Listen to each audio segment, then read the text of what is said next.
Welcome back to the show. You're listening to InCamp Podcast. I'm your host, Aaron Hepler. Today, I have a return guest. We talk beginners in the saddle because she's making an improvement this year and it's saddle hunting and it's going to be pretty cool. So if you've got tips, listen to what she has to say, then shoot them over to her, shoot them over to me because I could always use some saddle tips too. Victoria Friedges is learning to a different kind of whitetail hunter than she's ever been. Every year she's making some improvements. So I wanted to follow up with her from her season last year to this year to see what she's doing. And you know what? She's making some pretty cool lifestyle improvements. She's always working to change things and make things, just top notch. But the cool thing is that she's sharing it with her community, and you'll hear about why in probably the back half of this podcast. But I think you're going to love to hear what she has to say. So tune in. I hope you enjoy this one. It's fun. There's a lot of good whitetail deer stuff in here, and we all love whitetail deer, and it's only 2.5 months away, and I know we're all excited for it. So enjoy this episode. If you would, go and leave InCamp Podcast a 5-star review on Spotify or Apple or wherever you listen. That would be great. I don't really care that much, but I do really, really appreciate it when I see it. So I also love to hear from you. So reach out at InCamp Podcast on Instagram, InCamp_podcast. Sorry. And if you're email type person, you can email me. It's incamppodcast@gmail.com. Love to hear from you. Love the messages. Love the support. Thank you so much. It means a lot. I'll talk to you soon. This is InCamp Podcast. I'm here with a return guest today, Victoria Friedges. What's up, buddy? Hey, how are you? I'm great. It's good to have you again. Good to be here. I'm excited to chat. We're both new in the podcasting space. It's both been like a year and a half-ish, I'm busy in the podcast space this week. This is my third one since yesterday. Oh my gosh. I have 3 more this week. So it's a busy podcasting week. It's not a bad thing. No, it's a beautiful thing. Oh my gosh. I love when my plate is full. Yeah. I actually feel like I don't know if I'm slacking or what, but I feel because I'm so niche with just women in the outdoor industry type scene, it's a little bit harder for me to get people lined up. So I have to work really hard, go down the list of hundreds of women that I have written down and be like, okay, can you do it this week? So I'm a lot more spread out, which honestly, I like the idea of being able to do it a handful of them one week, prep for 5 weeks and then just be done for a few weeks to give yourself a break because it's a lot of work. Yeah. What drives me crazy is when I get to we're going on a week-long vacation in August and I know if I don't I'm not going to record anything that week. Yeah. So then it's but I don't know. It's been a ton of fun and we're both kind of doing the different kind of conversations. I feel like you love deer hunting. I love deer hunting, but I feel like we want to have all these, like to do a lot of different things. Mm-hmm. And it's kind of cool to see, following along with you. It's so cool to see all these ladies who are just crushing it. And I think because I've had a few ladies on to talk about the stuff that you've talked to them about, or even some that you haven't had on yet, but it's clogging up my algorithm, and I'm like, I'm just gonna have ladies on all the time. I don't know. And I'm like, wow, if only I could shoot bucks and catch fish like that, it would be something. But you got to go to the NWTF conference this year. Yeah. And I was kind of following along with you and Kyle and checking out the stuff that you got to see and the stuff you were getting to learn. And he was kind of like, when I podcasted with him, we did a muskie one, I think in March, or I dropped it in March. And we were talking about saddles for a little bit. Did you try a saddle at NWTF? Oh yeah. Yes. I sat in, oh my gosh, no, I'm not going to be able to think of the name. I did. I sat in a couple different ones. I sat in a cruiser one, I think, right? Cruiser. I think Cruiser was there. Yeah. And then, gosh, there's another brand. They were right when you walked in. Is it I want to say Redline for some reason. Is there I think there's a red Trophy Line is one for sure. Oh, maybe Trophy Line. Maybe that's what it was. Line? Yes. Yeah. So I sat in that one. I actually really liked that one. If it's the right one I'm thinking of, it's netted like in the butt area.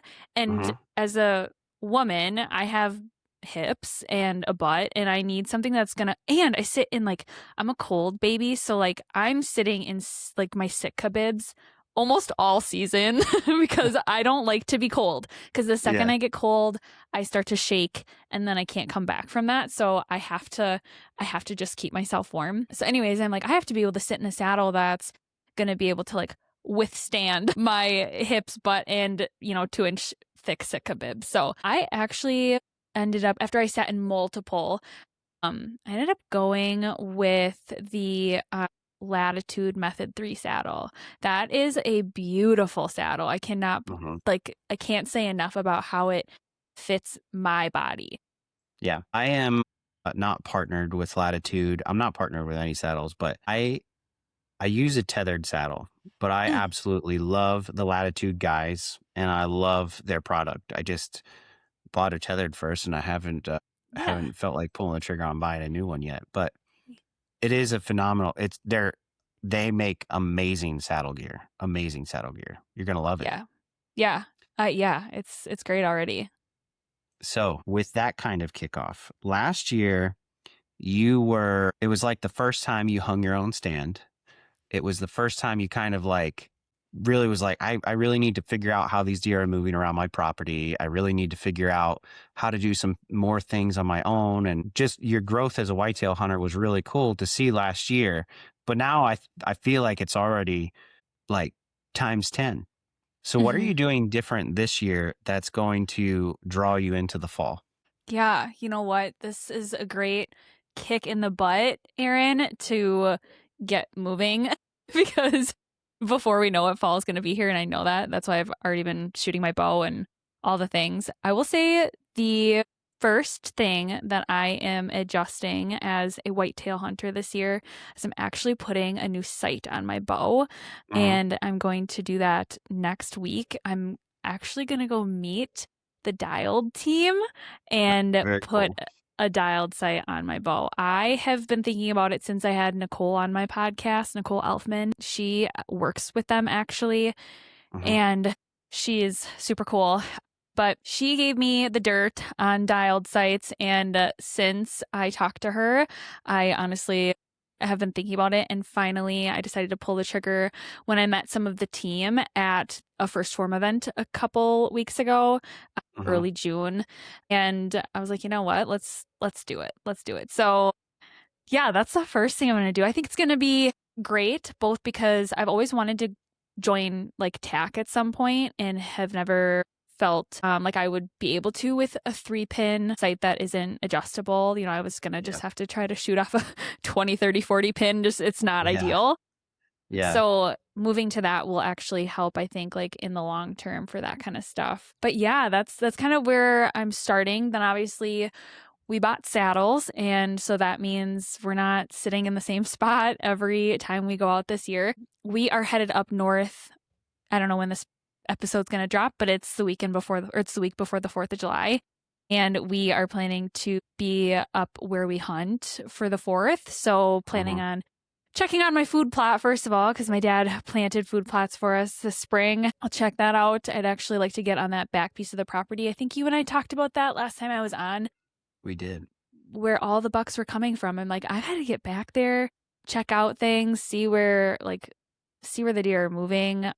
So that is the plan for this weekend. I'm actually planning to spend a lot of time up there going forward, just once again trying to check things. I need to get back to where there's a lot of county land around us too. I really need to get out and just dabble with it. I think I'm the kind of girl who I just have to like push myself and get out there and just try it. Drop me in the Yeah. middle of nowhere, make me figure it out, or I'm not going to do it kind of situation. So I feel like I just need to go out and do it. And we are at the point where it's July, like it's time to make a move. Yeah. Yeah. The public land thing is it's just different. And honestly, you'll probably hunt it a few times and you'll see something that sparks your attention. And even if it's not like maybe it's not like a great encounter, but it's something that's kind of like, well, what's this? And you're going to start like, you'll start researching things about public and be like, oh, I found this out about it. And then you'll make one more move that makes you a little bit better there. But you really do just have to Mhm. get your feet wet. And Yeah. there's something about managing. I don't manage my own property, but there is something about that for a lot of people. Like they get a lot of enjoyment out of that. And it's really cool. Like it's really Mhm. rewarding to, manage food plots and manage your own stands and watch your timber and that kind of thing. There is something kind of cool about the raw experience too. Like everybody else has the opportunity to hunt exactly in the tree that you're hunting in, Mhm. but you're the one that's there. That's kind of neat. Yeah. I have you gotten to practice with your saddle yet? No. Oh my gosh, I know. This is so terrible. No, I haven't. I have had like the most wild 2026 ever. So, like you said, we were at NWTF, and then I was actually in Costa Rica. Hmm. I've been in Florida. I've been a traveling woman of the world lately. So I have just like had no time. And then yeah, we've just been having a really busy spring, and like I said, it's basically summer now. So I have started shooting my bow and need to, like I said, move forward with the rest of it. I need to get out there. So I guess I did, like when we bought it, I put it on. We messed Hmm. around with it. I got it all set up so it's like ready to go. I learned all the different pieces of it because I don't want to go out there not knowing. I was just Yeah. joking with a friend about how I'm kind of a little ditzy, and so the saddle makes me a little nervous that like am I going to remember to tighten the right rope and get it around the tree and all You'll the be fine. things, but it'll be just fine. But yeah, I mean, I tried it on. I love it. We got the ropes all set up. We changed a few things. The like different we used a different what are those, like the clamps that you put to tighten. We changed Hmm. those off of the ones that were originally on there just for better ones. So The yeah, now I sender. just gotta, yeah, and I do plan this weekend to bring my saddle out to the woods. And you just were mentioning like the difference between being on county land or, public land versus private. Hmm. Honestly, I almost feel like I'm going to be doing how people feel on public kind of on my private land this year. Like I said, Exactly. going to the back of the property, and if you hadn't listened to our previous conversation with me and Aaron, was that last fall, I think? Yeah. November, I think. Yeah. Yeah, yeah. We talked about, how my season went and whatnot, and I had learned a lot about the deer in on our property because I do hunt private, and how I had hung a new tree stand on a new food plot and had a successful season. But what I had noticed was that all of the deer I had seen, all of the bucks, were coming from the back of our property, and my dad and I are the only two people on this 120 acres. And we hunt like the front of the property together, basically. So he's on one Yeah. side of a pond and I'm on the other side. And we're not seeing the same deer most of the time, but it was just crazy that it was crazy to me sitting in the tree stand being like, wait a second, there's a whole other half of this like property that we're not even touching. Like no one goes back Hmm. there. I'm like, I got to get back there. So my goal with the saddle is to figure out what those deer are doing back there because that is obviously where they're living for the most part, and just trying to find like the best spot to be more in their area. But also I know like it's not great to get, I don't want to get too far in, like I don't want to bother them. I want to make Yeah. sure that they stay happy back there, but also maybe just get a little closer.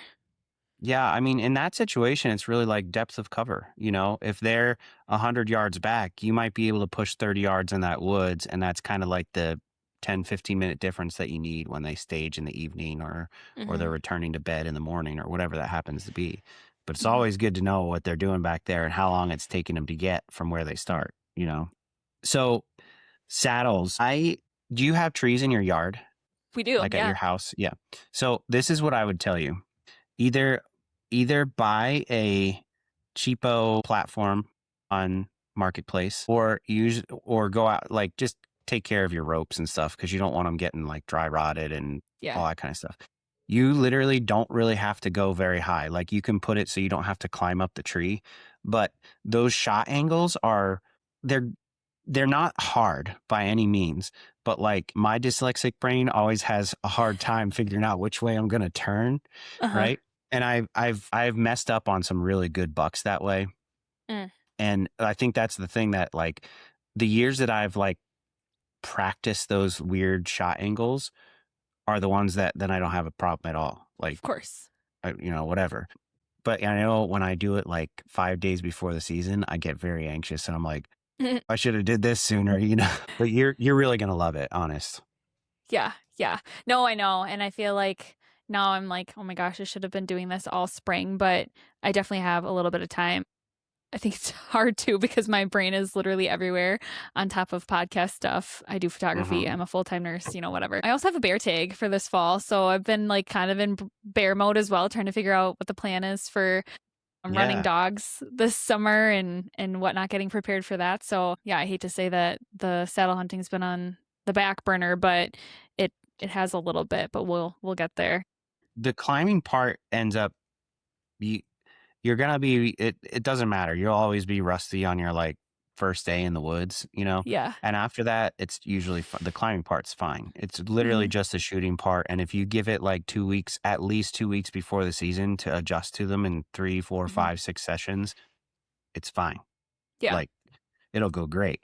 And I think like I said, I think it's going to really, with how you're trying to learn how you're moving around the property and, you know, like if today you see deer here, tomorrow you can be where they are, you know, Mhm. and it's gonna be really cool. What are you gonna do while you're up there to scout, other than kind of like I'm just gonna go back? Are you looking for something specific? Good question. I don't know. I feel like I'm probably just going to be looking for bedding areas, deer poop. Where are like where are they? What are they doing? We do have cameras out to see kind of like what the movement is right now. We have a Hmm. couple bucks that are decent, but I will say I've been seeing some people. This is of course where social media gets really hard, as you see people with like just big bucks already, and you're like, oh my gosh, like we are behind in the North Woods. Yeah. But yeah, we're not seeing, well, and once again, northern Wisconsin, you're not going to see those bucks every year. So Hmm. it is truly just because, we love the sport. So we love it regardless of how big the buck is that we end up getting. But yeah, we've got a couple little bucks up on camera right now. The cool thing about our property too is that we always end up with random deer towards like August, September, October. And Hmm. I'm sure this like late summer we'll end up getting some really nice bucks down there, and then all of a sudden we won't see them once we're actually out in the tree stand. Yeah. But then new bucks will come through, and like the buck that I shot, last year we only had on camera like once. So it's Yeah. just crazy how they move in that area. Like sometimes you'll see them once and you'll never see them again. It's Hmm. also only 120 acres. So you can only do so much deer management on 120. But yeah, I mean, I think just really this is once again, I'm still very much learning. So like going out there this weekend, I'm going to just be trying things, looking for things. I know you've given me some tips and tricks and some different books to read and things like that. I probably should have been reading them all winter long, but I've definitely listened to some podcasts and I've taken some good takeaways from that. But yeah, I mean, I'm still learning. I'm also someone who like I said, drop me off, pick me up in a couple days, let me figure it out. Hmm. That's how I learn best. So I Yeah. just need to go get my hands dirty. Yeah. You know, I think you're going to be surprised by what you find. Like you're saying, oh, I'm going to look for tracks and trails and poop. And I bet you walk through something and you find a little pinch that you're like, I didn't know this was here. I was walking around on a farm this shed hunting this year on a farm that I've hunted my whole life. Now I can't hunt this part of the farm, but I can look for antlers on it. Hmm. And I happened to walk just down the hill a little bit lower than any of my old tracks that were on Onyx or whatever. And I found a little ditch that went up and down the hill, and it was absolutely hammered. Like it was like that's the only place they go in the woods. So I bet you find something like that when you're checking out your own property and be like, what in the world? Where did this come from? Oh yeah. Yeah. Especially Well, since you've once seen deer there. Yeah. Oh, for sure, for sure. And my dad actually, I take back that we never hunt the back of that property because we have a stand back there, and my dad hunted it for muzzleloader this year, or well, Hmm. last fall, and he saw bucks that we hadn't seen all season. So that's where I'm just like, I got to get back there. Everyone else stay up front. Like I want to just go see what they are doing back there because they're our deer. They're Yeah.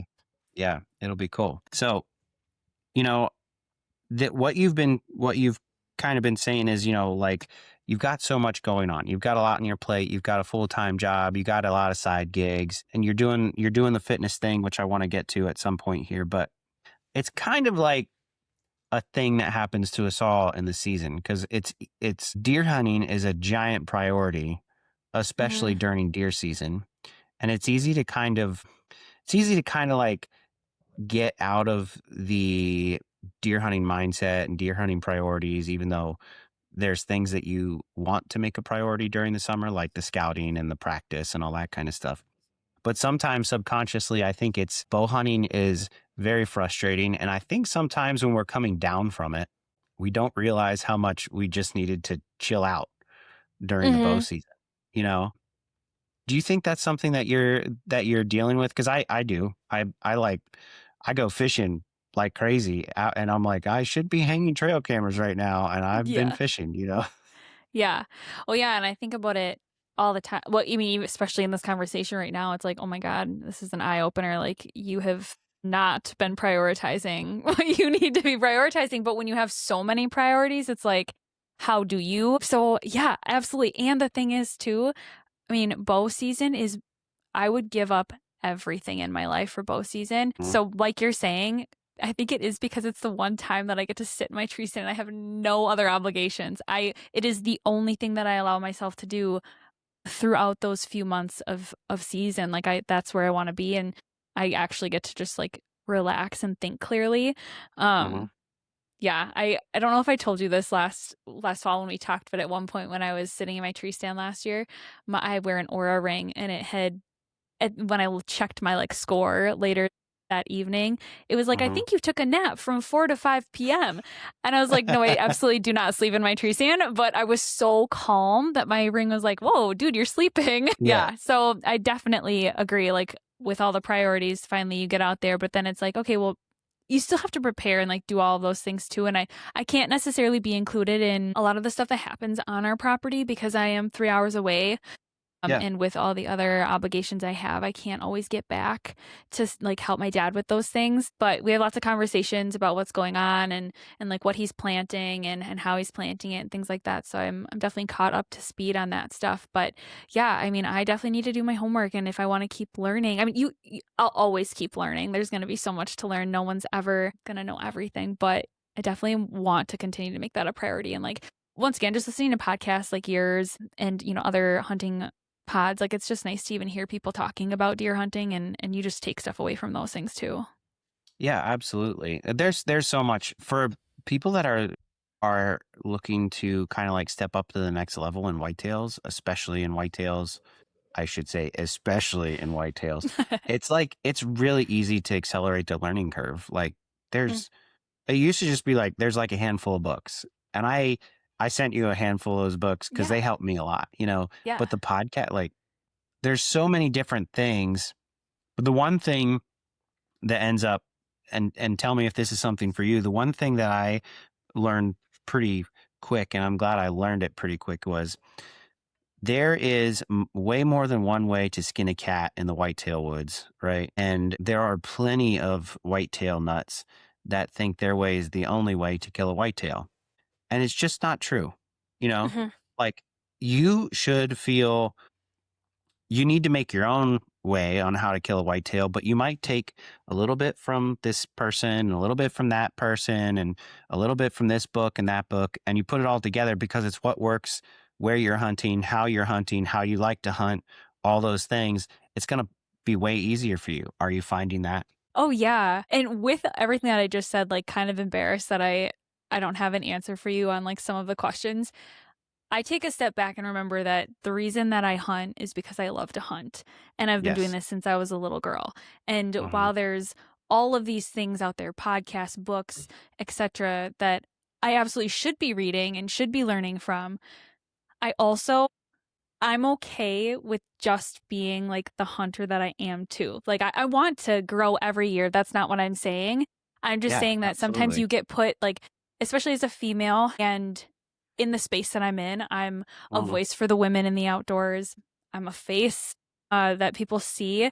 I don't want people to be like, oh, she's just, not growing and she's just out there, pretending to try kind of situation. Like, Yeah.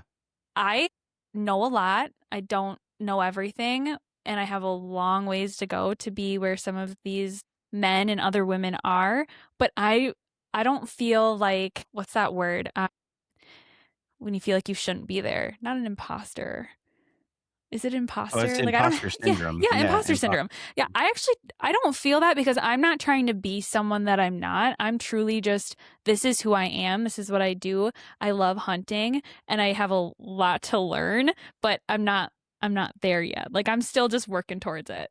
Yeah, and I think that's all right. And so I deal with that too a lot. Like I'll have a conversation with a friend that likes to hunt and they're like, what states are you going to this year? And I'm like, Pennsylvania. Like, Yeah. I'm gonna have like 6 or 7 doe tags in my pocket, a buck tag. I might go to New Jersey and hunt bears. Maybe we'll see. I'm gonna do a lot of hunting with the dog. But again, I like to do everything. And like you said, I love hunting because I love hunting. I like to Mhm. fill the freezer. I like to shoot a big buck. I try my best to do all those things. But it's not really a bad thing if you just like to be in the woods to be in the woods. Like Mhm. at some point you do want to like have some success or Oh you yeah. could just go sit in the woods and paint a picture, Yeah. or something. But so I understand that, but I don't really think there's anything wrong with people that they want to hunt at home or they're okay with I hunt these 3 spots and those 3 spots are the ones I'm going to hunt for a long time until they completely dry up and I get bored. Mhm. There's nothing wrong with that. Yeah, no. That goes back to like what you said is like every hunter's a little different and we all have different ways of doing it and how we view the time in the woods. Hmm. I absolutely want to have success and I put a lot of time and effort into making that, like making every year a success, but Yeah. yeah, like learning all of the things of like scouting and I will say when you mentioned shed hunting, that is such a good way to learn like the way the deer are moving because this usually the Oh snow is yeah. still on the ground and things like that. So that's something that people should definitely put in their back pocket if they are trying to figure out the deer movement. Yeah, absolutely. I think the other thing too, how do you take something away from a new experience? Like for me, when I go back to an old deer hunting spot, there sometimes it's nostalgia, or sometimes it's like I need to fill some 3 doe tags and then I Hmm. can go have some fun, or like I got 3 days left to do this, or whatever it is. So sometimes I'm going back to the good old faithful because is it fun? Yes. Is it sometimes like it's not a job, but sometimes I'm like, oh, I hate that tree stand, but I'm gonna go sit in it because I know I'll kill something there. You know what I mean? Hmm. How do you experience something old versus something new? Hmm. I honestly feel like I would compare, if I'm understanding the question right, I would compare bow hunting to like archery hunting to rifle season in Wisconsin. Yeah. So it's kind of funny because, like, to me, archery season, no matter where I'm sitting, no matter what I'm doing, I'm like pumped. I'm excited. I have this energy of like, I don't care if I don't see anything. Like, I just want to be out there. Um, and then, of course, you get down to crunch time and you're like, okay, we gotta find the bucks. But it doesn't matter where I'm sitting, what I'm doing. I will go wherever you tell me to go. Wherever the wind is right, I will go. But then you toss in rifle season and my favorite part about rifle season is all of the nostalgia and the traditions that my family has with rifle season. Yeah. Yeah. Because if I'm being completely honest, and when you say like the monotony of going to like that stand that doesn't feel like it's gonna produce, like that's honestly I actually bow hunted out of my rifle stand for years and I had really good success. Yeah.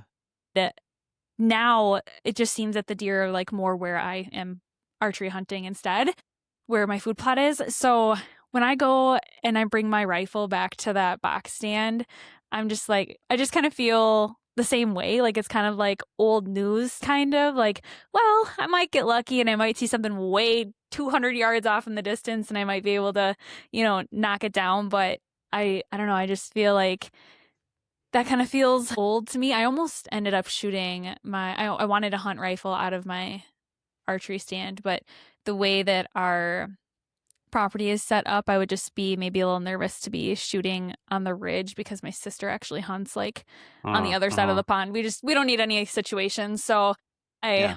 I decided not to, but yeah. Did that answer the question okay?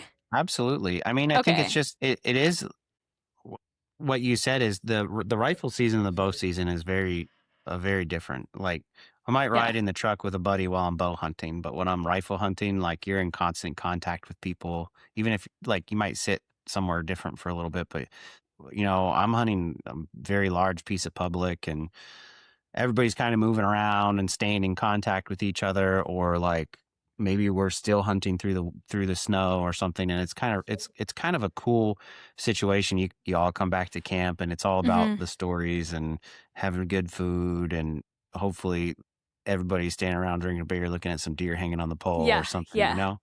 and Yeah. that's it is it's just one example. I bear hunted. I always have a bear tag in PA in my pocket or Mm-hmm. whatever, but I bear hunted in New Jersey last year for the first. I don't remember if I told you that or not, but I I ended up getting sick on like the first day, and I was like, I'm only an hour and a half from home. I'm going to go home to go to bed. And I went home for a day, took a whole bunch of vitamin C and a lot of cold medicine, and I was like, all right, I'm going back. And the day that I went out, like nobody was hunting that piece of public, and I had a great morning just sitting in that stand by myself, enjoying the woods. I came out to the truck, made a sandwich on the tailgate. I looked at a mountain, and I picked apart a piece on Onyx and just went to something new that I, haven't seen before and just got to stomp Mm-hmm. around. There's something really cool about experiencing something new. This podcast is brought to you by Wilderness Athlete. I've used their fish oil, their multivitamins, their probiotics, and a couple of other their supplements for years, and I love them. I actually tried a whole bunch of other things just to see what I liked better, what was most cost effective. When it boiled down to it, I ended up choosing Wilderness Athlete because I really believe in their product. I love their Hydrate and Recover. It's really good before and after a workout, gives you that little bit of zing you need. And if you don't like to pack a big hot thermos of coffee when you're hunting, you got to have some kind of caffeine. So, energy and focus, it is for me. I do love their stuff. So, check them out, wildernessathlete.com. There is a link in my bio that you can help support the podcast. But however you like to do it, check out Wilderness Athlete because it's good. Keep up. What matters to you when you're doing that? Like, did I want to kill a bear? Yes, I did. I tried pretty hard. I saw one, and I should have went with my gut and sat in the first spot because he was under the Mm. tree I was going to sit. But you know what I mean? There's just something cool about experiencing something new, which you're already starting to do because you're dabbling in the mobile thing. Mm-hmm. You're gonna love it. I really, really do. You're killing it in the lady department this year with getting people outside, getting people Mm-hmm. involved in their health and their fitness. How is your health and your fitness really beneficial to you, especially when it comes to sitting in a stand? Because there's a few things. I know you like to be active, you like to Mm-hmm. move, so now you got to sit there for a long time. Mm-hmm. How is that keeping you in a good mental space and a good headspace? What do you love about what you're doing with your fitness? Because you're a really great role model for people that are trying to get healthy. Yeah. Thank you. I have always loved sports, fitness, nutrition, all of the things. I Uh-huh. was a like 4 sport girl in high school. I did it all, anything I could do. I also went to a really small school, so they were like, "Oh yeah, you want to join? You can you can be on every team." So it's not like we were at a D1 school and I was just a major athlete. It's just that I was at a very small school. Yeah. But yeah, I played a lot of sports, and when I went to college, I gained that freshman 15 and attempted to go to the gym, once in a while, but I never really took it serious. And then I started running and I loved it, kind of, hated it also, and just tried to make the best of it because my girlfriend did it with me, one of my college besties. And then I did it honestly for a while after college as well. And then I hurt my back. I don't know when, I don't know how, but I have basically no cushion between my L5S1 in my spine. Mm-hmm. So Mm-hmm. I have a constant bone on bone, which running doesn't help. So I had started training for a marathon a few years ago, bought a really nice treadmill, had the whole plan, and I basically did one of my really long runs. I think it was an 11-mile run. And afterwards, the next day I couldn't walk. My back was so bad. So that was really hard for me. So then I went more into like the lifting situation. And I love lifting. And then honestly, this is going to just sound wild, but recently I decided to start running again and my back doesn't hurt. And I have changed. I feel like I haven't changed anything. I don't really know how to explain like what's happening, but I'm training for a half marathon in August. And then I'm going to be running a marathon in October. And then I have a goal to do the High Rocks in Nashville in December. And that might be absolutely out of the question. We will see how, the next few months play out. But I have a passion for doing hard things and also showing up for myself, even though sometimes I feel like I can't do it. I had every excuse to say I can't run. And instead I just went and ran. And I'm like, wait, maybe it's not that bad. Like maybe I can handle keeping the inflammation down in my body so that I can keep running. And yeah, I mean, so last year, it's been actually a year and a half, I started working with Phorm, which is a supplement company. And I'm very passionate about what you put in your body. And I think that they do a really good job, and their goals and what they share with the community and world is very good messaging. They really strive to just help everyone be their best selves. And I started working with them as a legionnaire is what they call it. So I talk about the products because I like them. And I will say it's kind of a journey. So like obviously when you start with a company and you're like, yeah, I take these to fuel myself, so I'll talk about them. I'm at the point where I'm a year and a half in, and I had used the products before that too, but I'm consistently a year and a half in. And when you do something consistently, it's way easier to have the conversation about why that product is good and what that means for that person. But what I will say, taking a step back, is that I actually had a girlfriend reach out today and she's like, hey, you inspired me. I'm taking collagen because she's got some stuff that she wants to strengthen her teeth and her hair and, bones, etc. She's like, but it's not the first Phorm one. And I'm like, that's okay. I'm like, no one ever said that you had to use the first Phorm one. Like I would never push something on someone that doesn't make sense for them, whether it be because of cost, whether it be because of flavor or, accessibility, whatever. Yeah. So yeah, I mean, I'm a girl's girl. I want people to be healthy. I want people to be happy. And I want people to know how important community is, because I think I myself can get caught up in this. I'm a very introverted extrovert. So great, obviously, talking to people and like, yes. And maybe we all kind of are. Yeah, could be, honestly. All those years in the hospital, and I'm like, oh my gosh, sometimes I just can't talk to anyone anymore. Oh, geez. But yeah. I told somebody the other day, I was like, they don't tell kids when they go to nursing school that a really good way for somebody who loves people to really not care about people very much is to be a nurse. If that isn't the truth, oh my God. You know what I'm saying. Oh, people, I can tell you that. Yeah. Yeah. So if anyways, you were one of my patients, listen to this. I cared about you. We did. We swear. Well, we know we took good care of you, so. Yeah. Yeah. Damn straight.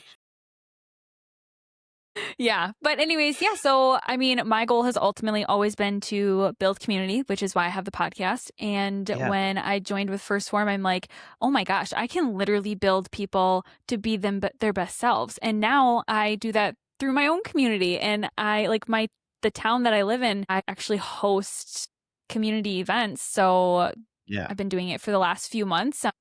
I basically just post on Instagram and Facebook and kind of spread the word through text message and let people know where the event is happening, what it's going to be, whether it's a walk or like a legit workout. Last month I hired, her name's Angie. She's awesome. She's an instructor. I hired her to come and do a bands and body weight class with a bunch of the people in the community at the local lake, and it was a blast. There was 25 people. It was so fun. I think people forget that community is very important. That's where I was going with the introverted extrovert piece, is that I think COVID specifically really made us all kind of like love being home and try to do things on our own. And like, you don't have to go through life alone. You don't have to try to go through your fitness journey alone. I love running, but I've actually been running with friends a lot more Hmm. this time around. And now I don't even want to run without someone. I want someone Yeah. there. I want to be able to talk to someone. I want to share that excitement at the end of the run with someone. That's how you're supposed to live life. Humans were never meant to be separated and do things just by themselves. Like, we were meant to Hmm. be in community. And I want to make sure that we continue to do those things. So, Yeah. Well, I don't know how I feel about talking and running. I don't know about that, but, it gets easier. but the community thing, I think there is something to say about taking moments for yourself, especially in the tree stand, and recharging your batteries. But Yeah. sometimes I am recharged by the community. Most of the time, I am recharged by the community when I do get to be around people that I care about and that kind of thing. Yeah, I definitely totally veered off because I can just like talk for a million Please, miles a minute. that's what this is. Yeah. This is what it's for. No, I know, but you did ask how does that like compare to like the tree stand? And I think I kind of Yeah. said earlier, like there's a time and place for community, and we need each other too for the hunting like world. Like of course I want to share what I saw in the woods. Like the best part about my hunting, like my day in the woods, is getting back to my dad's and telling him everything I saw, from the squirrel to to the actual deer that I saw, all the things. Like that's the best part. But there is something about just being able to be quiet and be still. And I think because I'm so active every day, when I get to my tree stand, I'm not kidding. There's just something, it's like a cloud comes over me and I can just be still. There's something that just calms me. I don't know if it's God, I don't know if it's what, but something just lets me be in the moment. And there's nothing that I could be more thankful for, because I am so ADD and like on to the next thing, whether it's, all the different hats that I wear or whatever. I finally can just sit there and thank God for that. Yeah. And that's amazing. And that's really, that's what I'm saying is what it's about is we get to sit in that creation and enjoy it. And then I think you do. I don't think I've never sat in the woods and thought one time that it wasn't created by God. You know what I mean? Mm-hmm. Like I've never sat in the woods and been like, nah, there's too much science. I never did that. I Yeah, couldn't. no. There's no way. But I don't know. There is something about like you don't have to be a super fit human to hunt whitetails. You can hunt Mm-mm. whitetails however you want because they're everywhere. You don't have to be fit to bass fish or fish for muskies or whatever it is. But man, does it make it so much better of an experience, you know? Sorry, I'm choking on my Good. on my own spit over here. But yeah, no, I completely agree. It definitely makes it better. And the thing is like there's lots of different lifts that you can do when you're working out to like strengthen your back muscles so that you can pull your bow back with with like effortlessly, right? And that's Hmm. what you Hmm. want, because when you have a big buck in front of you and you've got your bow pulled back, you want to be able to hold that, stance. You don't want to end Yeah. up having to drop that and end up, having the deer see you, etc. Like you want to be able to hold that. And so I think being able to stay fit and whatnot is super important. One, for your overall health. You want to be in the tree stand for years to come. You need to take care of your heart. You need to take care of your lungs. And you do Yep. that by, working out in the off season. Yeah. I have a harder time with standing on a boat forever if I don't stay in shape. You know what I Mm. mean? 'Cause it's just Mm-hmm. like it's a grind. You're standing there, maybe it's a little rocky, maybe it's not, but you're just in one position for a long time, you know? Yeah. Your legs get fatigued. Yeah, and you should know that with musky fishing, that's a workout. Yeah. Yeah. The legs aren't even the problem. It's my shoulder by the end Yeah, of tossing those, you know, one all the pound baits around. ripping those Yeah. baits around, yeah. Have you gotten out this year so far? We were in Canada in May, Mhm. but it was not muskie season yet. Therefore, we had to fish for other things like pike and walleye. And let me Pike tell you, fishing. we are not walleye fishermen. It is very different. I prefer muskies if I'm going to be honest, but yeah, I have not been out muskie fishing yet. Kyle's been out a handful of times, and when he does it, he pulls like full weekend trips. So he's been out on like he was gone all weekend this weekend, and 2 weekends ago he did the same thing. So he's been out, but no, I haven't had time to get out with him yet. Yeah, when I talk to him, I'm like, I think I'm going to do it. They're draining my lake right now because they're fixing it, and it's not my favorite thing that's happening right now. So I'm like, well, I can trail a boat down to there's another lake down the road, and they've stocked muskies for years there, so there's like a pretty good population, a good chance in catching one in the high 40s, but there's a good chance at catching a lot of them because there's a lot of them. And I was like, I think I'm going to try it this year. And I haven't all the things, all the things. Oh yeah. See? Yeah. Hey. Yeah. I discovered bow fishing stingrays last year, and that is oh my gosh, some of the most fun. It's so fun. So we did that the other day, and the tide wasn't really what we need. There's like a fly in here. I hate that. It's some of the most fun when you get on them. It's so fun. The tide was wrong, but still a blast. You're on the salt, you're in the heat. We went clamming for at least we brought something home, Yeah. But it's a lot of fun. I think that kind of thing. Oh my gosh, cool. that sounds like a blast. I love all the like different sea fishing you can do and whatnot. We obviously are nowhere near any of that. Yeah. But that sounds like a blast. That would definitely be something I'd love to do. I see girls bow fishing all the time and I'm like, wow, that would be so fun. I should turn my old bow into a bow fishing. Yeah, you could do that if you got an old one. It is a lot of fun. There's definitely like learning curves to it, but it's like if you just want to have a good time with like zero stake in the game, like shooting fish is pretty fun. Yeah. So are you going to train your dogs how to kill some pheasants this year or what? Because I think they could do it. Oh, my dogs could absolutely do it, especially our dog Copper. He is a little pointer. It's hilarious. He's a golden retriever. They're both golden retrievers. And we were out, Kyle was actually out on a walk with them maybe last week or the week before. And he pointed and then a pheasant flew and then all of her babies flew. Like Kyle said it was the most wild thing he's ever seen. So anyways, yeah, he definitely could do it. But I don't have any extra time, Aaron. When would I even do that? I can't train a dog. And it's for your bow hunting decompression during bow season. Yeah, right.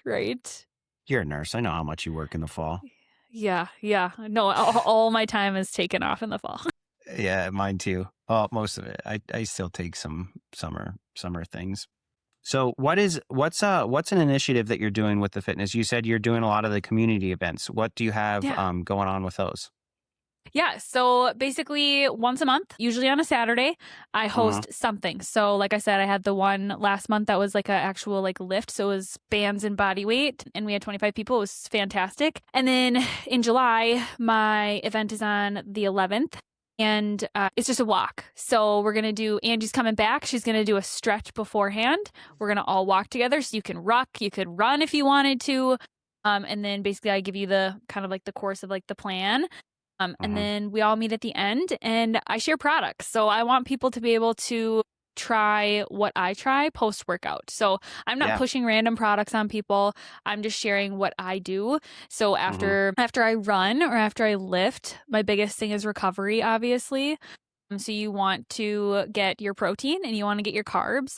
And the best way to do that, to get that protein and carbs straight back into your muscle, it's going to be one of those more processed carbs and protein to get it straight there. So something that I use is Ignition. It's a powder from Phorm, and it's like 40 carbs, which some people would be like, oh God, carbs. Carbs are so important for you. And I feel like I hope women understand that too, because I know we kind of are like, oh gosh, carbs, fats, like just balance things. Also work with a nutritionist or someone who knows macros and they can kind of support you. I know Jaylyn, she helps people with that kind of stuff. Like she'd be a great resource. Yeah. I'm currently working on a couple different certifications to be able to help coach people as well. But yeah, so I think just the whole point of this is to grow a community but while we're doing that, grow a healthy community. So we're moving together. So we're working out or walking together. And then afterwards, we're refueling together. So like I said, that Ignition from Phorm. And then I toss in Formula 1 Clear, which is just a protein powder. but it is super easy on your tummy. So it's a clear protein, which if you're like me, the last thing I want when I'm done with a hard workout is something creamy.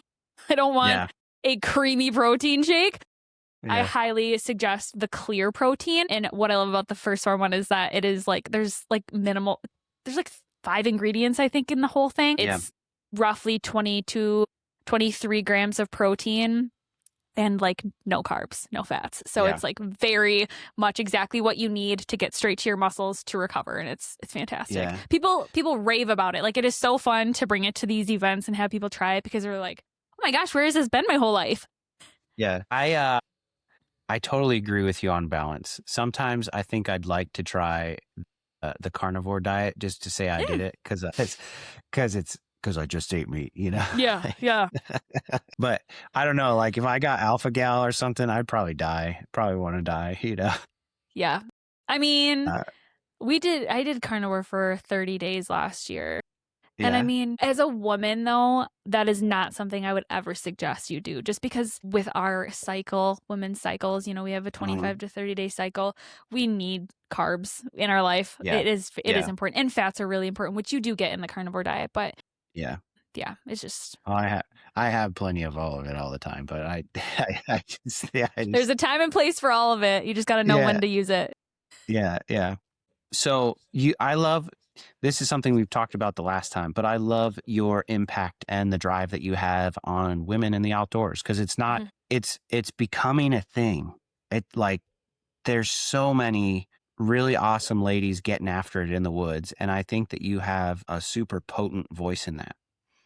What's the direction that you're hoping it to go now that you've been in it for almost 2 years? Good question. I was just asked this question too by a friend. Like, what are my goals? What am I planning to do? I need to quit my job, Aaron. I need to quit my full-time job and just like take this wild and like go for it. But honestly, I don't know. Like, events aren't necessarily my thing. Like, I don't know if you know JC and Laurel with the Sisterhood of the Hunt. Those two I listened girls. to your podcast with them. They are the coolest women ever. And they love to bring women to their events and hunt with them. I don't think that is like the direction that I necessarily want to go. One, because I don't look at myself as an expert in that field. Yeah. Like, that's something I love to do, but I don't necessarily like want to be the leader there in that space. I think there are people for that. And that's why JC and Laurel are there, and they should continue to do that. Yeah. But I love so much what Cam Haynes does with his podcast. If I could turn that into the female version of turn this into like the female version of that, I would love that. So like more of that. I love how he does like the run, shoot, the lift, run, shoot. Lift. Yeah. I love that. Love that. Yeah. My wife and I have watched all of them like 5 times. He doesn't do enough of them. Like, come on, I know, dude. he doesn't do enough of them. I know. I agree. I almost wish, I think sometimes they podcast afterwards too and whatnot. But yeah, I like love that. But yeah, I feel like more of that in-person vibe. So like, this is fun. I love getting to like be on with you when you're all the way over on the East Coast and I'm, in Minnesota. In the middle. The middle. Yeah, there we go. Midwest. But I want to be in person. I want to have the funds to fly these women out to see me. I want to talk to them in person. I want to shoot bows together if that's their thing, or go bow fishing, or, whatever, shoot handguns, whatever that looks like. I remember when her name's Maddie, I had her on the podcast last year, and she's very big into guns. And her husband and her actually host like things with like rifles and whatnot, different guns out in Oregon. And I was like, how fun would it have been if I could have gone to her? I could have like showcased what she does and then podcasted with her. So like things like that. Like I need support. I need a sponsor. And then like maybe we could keep taking it on further. But yeah, that's kind of my goal. Like I just want to make sure that we're continuing to showcase all of the women. And that's like so hard, because what's crazy is the second I have someone new on the podcast, I hear about 5 more girls who are so cool, doing cool things out there. And then I have girls to add to my list. So it's like, I need to just keep the conversation going, keep showcasing these women, keep talking about it, and it's slowly climbing its way to the people that it needs to be heard Good. by. So Good. yeah, I think if we just keep working together as women in the outdoors and showcasing the cool things we do and being a positive impact to the space, I think we'll keep growing. Yeah. I've learned a lot from listening to your podcast, especially about bringing ladies into the outdoors. Cause I mean, sometimes dudes are just knuckleheads, you know, you can be like, Mm.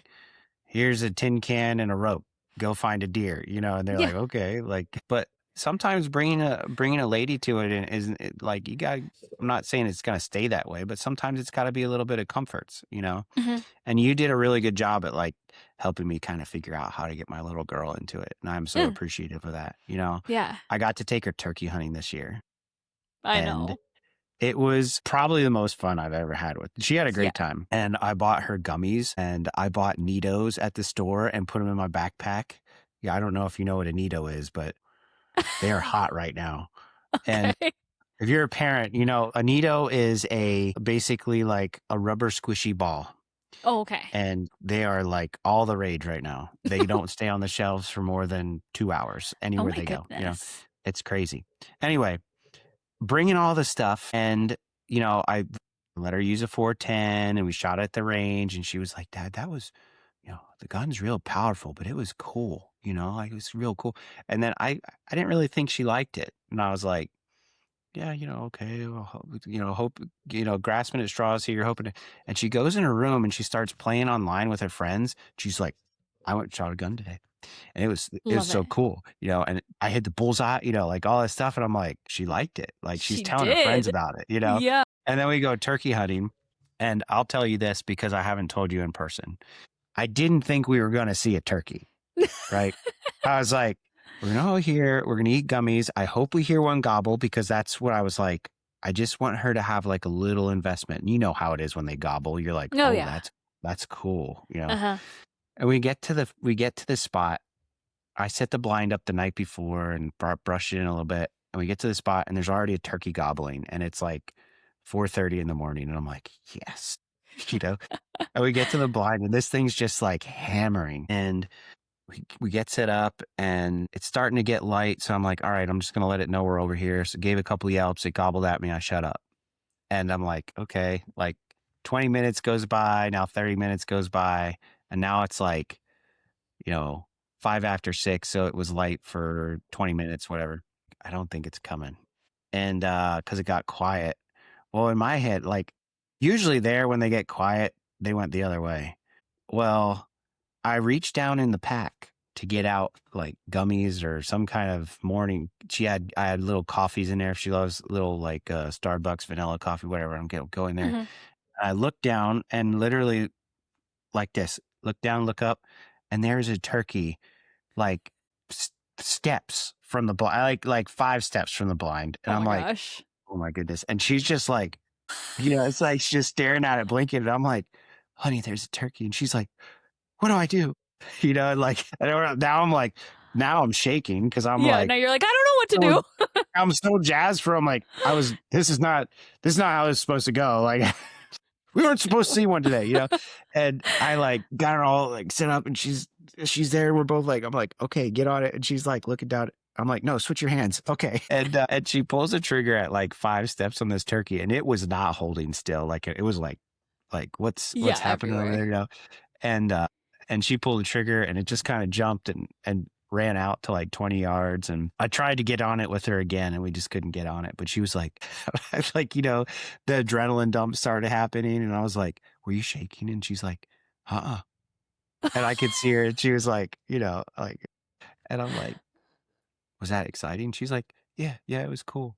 And like, I'm like, oh, she didn't like it. And like 10 minutes goes by and she goes, I can't believe I missed that turkey. And I'm like, Oh, she liked it, you know? she And then it liked. was that the small investment that I got to, you told me to make some small investments and small comforts and, you know, do just have fun with them. The gummies and the coffee and like the setting the Yes. blind up and having a little chair in there for her. And like, I wrapped her up in a blanket when she got cold, you know, like Oh. All those things, like now she's invested. She's like, "Can we Mhm. go again next weekend?" And I was like, "I did it." Like, Swoon. yeah. And we go turkey hunting the next weekend. We hear a whole bunch, didn't see any. And she's like, "Dad, I really, really like turkey hunting. I think I'll go again next year." And I'm like, "Okay, awesome." She's like, "But if it's okay with you, waking up at 4:30 is really hard." And Mhm. I'm like, "That's fine." She's like, "But I definitely want to go again next year. Like, I want to go again." I'm like, "Okay, that sounds good." Oh. And it's so cool. She's going out fishing with me a little bit more, and Mhm. it's really neat to see because, like I said, I was like, I don't think she liked it, but now she's talking to her friends about, I'm a hunter. I hunt Mhm. turkeys. And I'm like, she said she's a hunter. Did you hear that? Did you hear that, Yes, you everybody? are, girlfriend.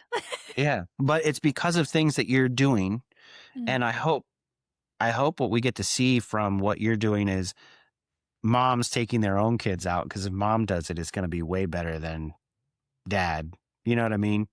And I hope that we get to see, for so long we've seen, hopefully dads taking their daughters out, but a lot of dads with their sons and teaching them the ropes, and the son getting into it, teaching their son the ropes. I hope that we get to see moms teaching their little girls the ropes, because that's cool. It's so Mhm. cool. It is so cool. Also, yes, you are very correct. And once again, if no one listened to that first episode and you're listening now, those small investments as a female are so important to us. The little snacks keep us happy. The warm blanket, Dad, good job. That is a very good idea because we all get cold. I even got cold this year during turkey season. My first night out, it went from like 60 degrees to 30 within like 30 minutes out in the Oh, wow. blind, and I did not anticipate that because it was a very cool spring for us here. I obviously did not look at the weather and I was Yeah. frozen. I did not have enough clothes on. Anyway, so my point is yeah, those little investments, like, make it exciting, especially for those little girls who are you're just trying to get them like invested. How do you invest otherwise? You invest slowly and over time. So you have to do the same thing for us as well as, like, for anyone really, like, slowly and patiently, and little things here and there. Like, taking her out was that first step, but now she's going to be like, next year she's going to be like, I don't care if it's 4:30, let's go. Like, I want to go Yeah. out early. I want to get out there before the turkeys are gobbling. Like, Yeah. that's so cool. And I will say, like I said earlier, I don't really suffer from imposter syndrome because I really am just being myself. Like, I am Yeah. just a girl talking about hunting and fishing with really cool girls who do it all the time and are super lucky and are, just amazing advocates for the sport and for other women. But that is the point, is like, I really am just here trying to be that positive voice and Hmm. not try to showcase one thing. Like, I'm really just trying to be like that liaison for all the other cool girls out there so that people like you can learn something and be able to take their daughter. I love hearing that. Oh, it's a blast. It's so cool. I think, there's so much that you can talk about when you get into conversations like we're having now. Like, we're talking about health, and I love having, like I said earlier, I love having the full freezer. I love every aspect of hunting and fishing, but there is something about people that are outdoors, and I think just the way they process things is so different. And I think, like I said, I think this is something that's really cool that you're doing with the ladies, because it's so unique. I love it. It's really, really cool. Yeah. Yeah, I completely agree. It is cool. Uh, What is going to be the first thing you do to get ready for this year's bow season? Well, first of all, we gotta take the saddle out, and we gotta find some trees this weekend, and we have to climb them and just bring a block out and shoot a couple times and definitely get the feel for that, which I like I said, I can do in my front yard. So that is like number one for me. The deer will come. The deer will, if you are, especially, if you're lucky like I am and have private land and have food plots, I know that there will be deer regardless of the size. That's beyond the point, but I will get a shot at a doe this year or a buck. So I think for me, making sure my shot is good, making sure that new sight is sighted in, making sure I'm comfortable in the saddle, that's going to be like my main priority. And then, yeah, dabbling. Where am I going to put the saddle? Like, how am I going to figure out what the best spot is? Am I going to mess up? 100%. I'm going to put it in the wrong tree. I'm going to be in the wrong spot, and I am totally okay with that. Like, we're going to learn, we're going to figure it out. Once again, this is my first year doing something that is like you said, like a movable stand. Like, I'm going to be on the move. Like, let's just figure it out. I want to just get my hands dirty and do it as the season goes on. I know that's probably not what everyone wants to do, but yeah, I feel like that's my first priority. And then once again, just kind of learning as I'm able where the best spot is. I feel like the trail cams, I'm seeing everyone pull out like 15 trail cams right now, and just to see where deer are and things like that. We've got ours out, but I feel like just being out there too this weekend is going to really help locate things. And like you said, find those pinch points and find where are the different ridges back there and the different just spots where the deer could be moving. So that's my homework. Let me ask you something about cameras since we're talking about cameras. Oh, okay. I love trail cameras. I shouldn't say I love running trail cameras, especially SD card cameras. I like using cell cams. I don't know how I feel about them, but I like them because I use them. And everybody else can use them, so I'm going to use them, Yeah. And I don't take advantage of animals when I use them. Like, I'm going to use them as a tool just like everything else and use them responsibly. Sometimes I feel like it's a rite of passage that you need to hang a camera to kill a deer. Like, oh, if you don't have your cameras out, you didn't do your homework. And sometimes I'm like, I just want to leave all the cameras at home and just kill a big one. So, you know what I mean? The first big one I ever killed on public, I didn't even own a trail camera, Aaron, that's huge. And once again, goes back to like where social media can be such a cool thing, but also it can be kind of toxic. Whereas like I'm seeing all these girls right now. Yeah. I'm seeing all these girls right now posting, their pictures of them setting up their trail cams and like all of these things. And I'm like, yes, okay, that's so great. But also I don't think it's the number one thing. I don't think it's important. But my point of it being like toxic versus not toxic, I see that and I'm like, my goal this year was to do some public land. And I don't have a trail camera to go put out there because we have all of our trail cameras on our private land. So I'm like, do I invest in another trail cam? Do I invest in a lockbox? Because I would not probably just leave it out there without a lockbox. Like, I don't know that I trust anyone in the North Woods. Like, I don't know. There's all these like different things. And it's like, I don't think it's necessary. Go out and hunt. Stop trying to take away from like the enjoyment of being out there. If you have the means to do that, cool. But I don't think it's like something to worry about necessarily. Like you said, you shot a nice buck and you didn't even have one. Like, it's all about like where you're going to be, if you're in the right spot, right time, right place kind of situation. I spent a lot of time like grooming my gut feeling when it came to deer before I did that. Cause that was like my third year hunting public land, not exclusively, but like primarily. Right. And, I kind of had figured stuff out from all this, like we talked about, all this different learning that you can do. And I just found this spot that I was like, I almost know that that's the spot, Yeah. and it worked, it happened. But I think, there's something to be said about just being able to use your ability as a human to learn about deer and then go see where the deer are doing deer things and not be able to see them and have that like mystery involved in bow hunting. Cause it's really cool when you see a new buck show up and it's not on your camera. You're like, wow, Yeah. Yeah. It happens. Oh, I mean, absolutely. And like I said, most deer that I see during season, I didn't even see all summer. Like, it is whatever is going on over by our property. Like, once again, we're only on 120 acres, so I can't manage it as much as we would like to. But we're not even seeing the deer that were on our cell cams right now. Like, cool, I see this deer right now. And my dad was like, oh my gosh, like, I'm not even, we're not seeing any big bucks right now. I'm like, Dad, it's going to change. So don't even get in a tizzy. Like, it's not even a big deal. We're going to see completely different deer in 3 months. Yeah. So I'm going to tell you something about if you decide you're going to try public land this year, you can do it with a lot of confidence. And this is why. You don't need a trail camera to hunt public land. I've got a buddy and he's been on the podcast on one of my whitetail brief episodes. And his name is Jared Hulse. And so if anybody wants to hear some of his story, this guy, he's going to hate that I'm talking about this. He runs trail cameras, right? Okay. And every year he'll kind of start, he usually takes like the last couple weeks of October out. We all like to hunt the end of October the most around here. The first week of November is probably the best and probably your best chance at shooting a big one, but we like to stay away from people as much as we can. So end of October is generally the best, you know? Yeah. Yeah.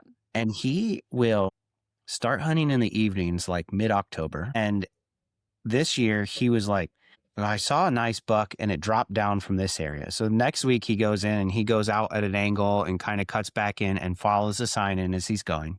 And he's like, I found a new scrape. And he got closer and he's like, the buck was bigger this time, you know, and he ended up killing his best buck. It was like a 125-inch 8-pointer or a 10-pointer. But it was like a lot of very, very narrowed down in-season scouting in a spot that he found because he was observing. He was moving in slow every time and kind of getting closer and closer to the center of that wheel, you know? Yep. When you hunt public, that's all you need. And it's fun, you know? It can get discouraging if it, you know, the frustrations of bow hunting. It can get discouraging, but it's pretty worth it to just give it a whirl, even if you only got a doe tag, you know? Yeah. Oh yeah, for sure. Like I said, I'm just a sponge and I love learning and I love talking about it and I will be happy just to be out there. But yeah, I'm pumped. There are some nice deer that have been shot on county land in like even just like in the large area around where I'm from or where I hunt anyways. And anything is possible. Anything is possible at any point in time. I'm very much like right place, right time kind of girl. I think it's important to put the effort in and like do your scouting and stuff, but there's always a chance for a buck to slip. When you were little, did you grow up thinking like bucks on county land were kind of like ghosts? Like you'd never see one? Yeah, like they're only on the private land. Like you're only going to see them. Yeah. Oh yeah. Like that's definitely how I grew up. Like there's almost no point. Like hunting public land is really, really hard. And it is hard because everybody else can do it. But when you kind of like figure a couple things out, there's very worthwhile stuff to be had for sure. Yeah, for sure. For sure. Put the effort in, learn the stuff and yeah. Yeah. Well, I have kept you for an hour and 15 minutes, and I'm sure that we could go down 1,800 rabbit holes because I feel like we definitely have that nurse ADHD brain and we, you know, can go all over the place. Where can people find you? What do you want people to know about what you've got going on and how to get involved with that kind of stuff? Yeah, thanks. So Victoria Friedges on Instagram. That's my personal one. And then the podcast is She Goes Beyond. I think the handle actually is She Goes Beyond the 8 because She Goes Beyond was taken. I should really hit Instagram up and try to get that from whoever has it because I think whoever does have it is not even using it. But I don't know. It's a nice tip of the hat to Kyle too, you know? Yeah, it is. It is. Yeah. I like it. I like it. And then you can find the podcast on any major podcast platform and YouTube. And yeah, we're just out here doing girly things, doing everything, doing it all. It's kind of like one of the big things that I like to say is like women in the outdoors are badass, but also we are at home cooking meals, cleaning the house, working full-time jobs. We're doing all of the things. So, yeah, pretty fun to watch all the different women and what they, the stories that they can tell. So love it. Join us. Yeah, for sure. Check her out. I'll put the links in the show notes. Thanks so much for coming on. Yeah. Thanks, Aaron. Well, that's a wrap. Thanks so much for listening to this week's episode of InCamp Podcast. I hope you enjoyed this conversation with Victoria. She is doing such a good job of highlighting women in the outdoors and bringing all these ladies into the fold of hunting and fishing and just doing it in an awesome way. So check her out at She Goes Beyond the 8 on Instagram. You can find her links in the show notes. There are some other things there. You'll find Wilderness Athlete, Dead on Display, J. Miller Custom Calls, and Bird Dog Custom Woodwork links available in the show notes for you. Thank you so much for coming back week after week. I love hearing from you all. I love getting to chop it up and tell stories and all the kinds of things that we get to do. So I can't wait to hear from you. This is InCamp Podcast.